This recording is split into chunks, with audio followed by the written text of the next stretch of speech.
संसार के लोभी पुरुष बड़ी कठिनाई से धन का संचय करते हैं। लिंग पुराण में तो एक बड़ी सुंदर बात लिखी है। लिंग पुराण में लिखा है कि मनुष्य अपने प्राण को हथेली पर लेकर तब धन का अर्जन करता है। धनार्जन करने में अपने प्राण हथेली पर रखने पड़ते हैं। अब लोग हवाई जहाज से यात्राएं करते हैं व्यापार के निमित्त, तो प्राण हथेली पर लेके तो यात्रा ऊपर से कुछ हो जाए क्या ठिकाना। ट्रेन में चलो, बस में चलो, प्लेन में चलो, जहाज में चलो, पानी वाले जहाज में चलो, कमाने के लिए घर से निकला है तो अपने प्राण हथेली पर लेकर के निकला है। इसलिए लिंग पुराण में लिखा है कि यति माने सन्यासी, कथनचित उससे कोई पाप बन जाए तो उसका प्रायश्चित है, किंतु सन्यासी यदि चोरी कर ले तो उसका प्रायश्चित नहीं। ऐसा लिंग पुराण में लिखा है। क्यों? बोले मनुष्य अपने प्राण हथेली पर लेकर धन का अर्जन करता है तो जितने लोगों का धन हरण किया है उतने लोगों के प्राण हरण का पाप उसे लगता है। उतने लोगों के प्राण उसने ले लिए, इसलिए चोरी का प्रायश्चित नहीं है। देखो अभी हम आपको बता ही देते, श्लोक बता देते हैं। बड़ी सुंदर बात लिखी है।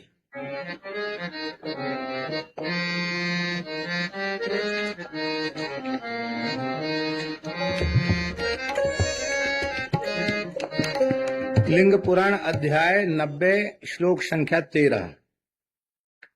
यदेतद् द्रविणम नाम प्राणा ह्येते बहिश्चरा सतस्य हरते प्राणान यो यस्य हरते धनम।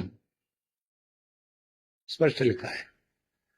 यदेतद् द्रविणम नाम, जिसको लोग धन कहते हैं, ये मनुष्य के बाह्य प्राण हैं। इसलिए जो इस धन का हरण करता है वह उसके प्राणों का ही हरण करता है। तो जितने लोगों का धन हरण करेगा उतने लोगों के प्राण हरण का पाप उसको लगेगा।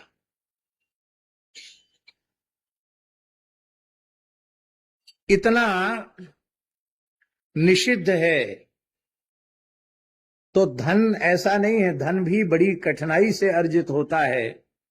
इतनी कठिनाई से अर्जित धन का संचय तो करते हैं, किंतु उस संचित धन का दान नहीं करते हैं। संचय का प्रयोजन यदि दान नहीं है तो संग्रह ही दुख का मूल है, दुख का कारण। इसी को पूज्य स्वामी श्री शरणानंद जी महाराज, मानव सेवा संघ वाले स्वामी जी, कहते थे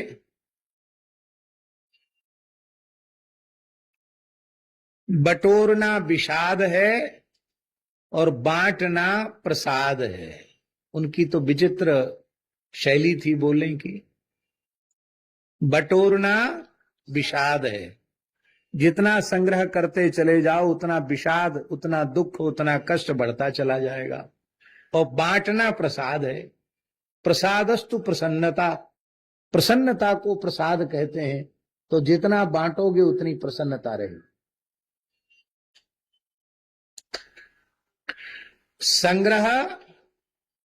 संग्रह के लिए नहीं होना चाहिए, संग्रह त्याग के लिए होना चाहिए, संग्रह दान के लिए होना चाहिए।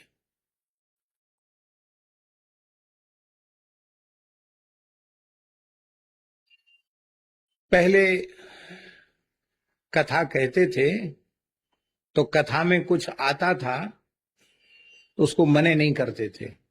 पोथी पे कुछ ना कुछ चढ़ता था, कपड़ा लत्ता बर्तन, तो सेवा में लग जाता था। फिर ये नियम ले लिया गया कि कथा के माध्यम से न सीधे सीधे न प्रकारांतर से कुछ लेना नहीं। तो उस समय की बात है जब अपने आप कुछ आ जाता था। कलकत्ते के कुछ लोग थे, वृंदावन में कथा हुई तो मारवाड़ी समुदाय में थोड़ा उत्सव होते हैं, जन्म उत्सव है, रुक्मिणी विवाह है तो ऐसे अवसरों पर लोग खूब आभूषण है, वस्त्र है, माताओं के कपड़े हैं, वो सब देते हैं। तो कलकत्ते के लोग थे, बड़े अच्छे लोग थे, तो उन्होंने बहुत बढ़िया बढ़िया रेशमी साड़ियां, कुछ आभूषण दिए।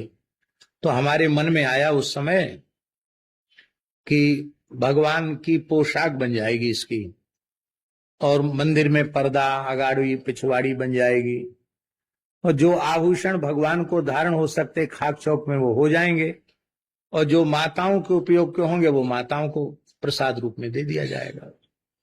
ऐसा हमारे मन में आया। तो ज्यादा दूर कथा नहीं हो रही थी, सामने सुदामा कुटी में ही कथा हो रही थी।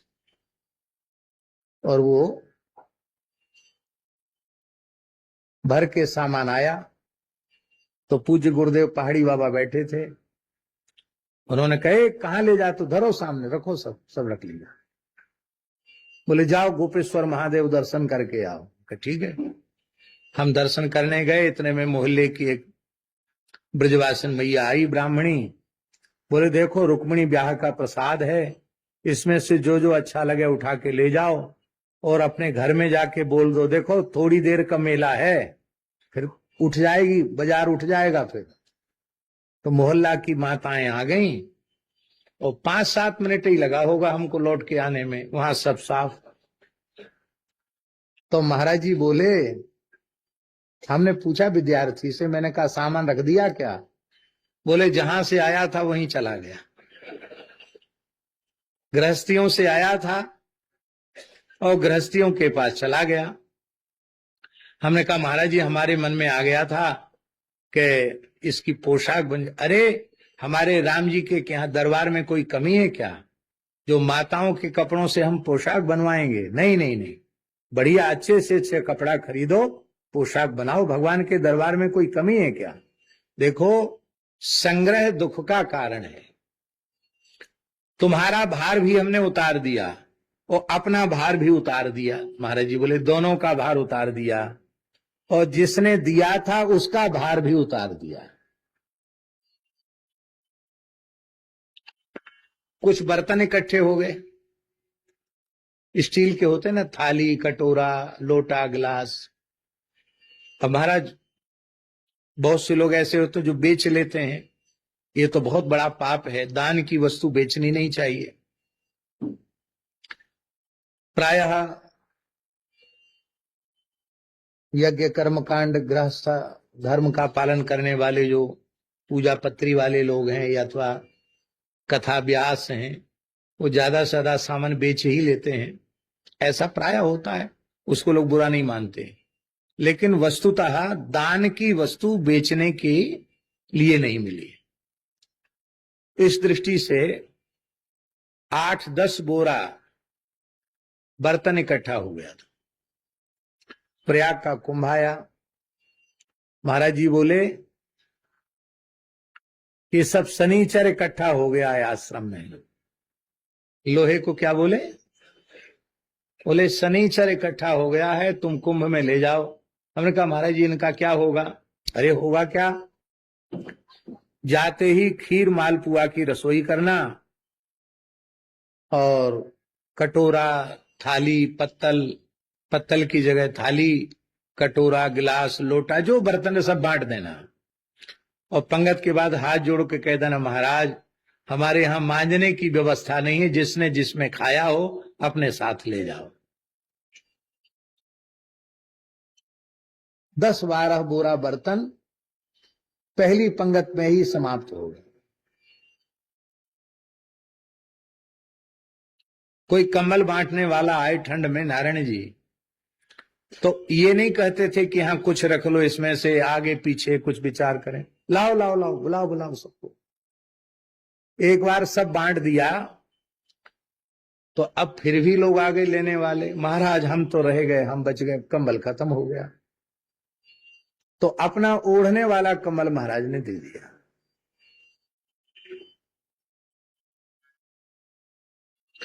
हमसे बोले श्रीमान जी ठंड का समय है, रात को क्या होगा, हमने तो अपना कंबल भी दे दिया। तो हमने बोले तो कोई नया कंबल हो जिसका तुमने प्रयोग ना किया हो तो हमको दे देना। तो एक बढ़िया कंबल था, मोटा कंबल था, महाराज जी को उड़ा दिया। सवेरे बोले तुमने मुझे क्या समझ रखा है, गधा समझ रखा है क्या? हम तो डर गए, इतना वजन मेरे ऊपर लाद दिया, मेरी तो दम घुटने लग गई। अरे राम राम, हम तो पतली सी लोई ओढ़ के सोते हैं, इतना मोटा कंबल ओढ़ने से नींद आ गई। रात को 2 बजे उठते थे, सो 4-5 बज गए, कंबल छोड़ा नहीं गया। ले जाओ प्रसादी, तुम ले जाओ, हम तो पतला लेंगे, इतना मोटा हम नहीं लेंगे। ठंड में थोड़ी ठंड सहनी चाहिए। हम इसलिए ये उदाहरण दे रहे हैं, ये केवल पोथियों में लिखी हुई बातें नहीं हैं, हमने महापुरुषों के जीवन में प्रत्यक्ष घटित होते हुए देखा है।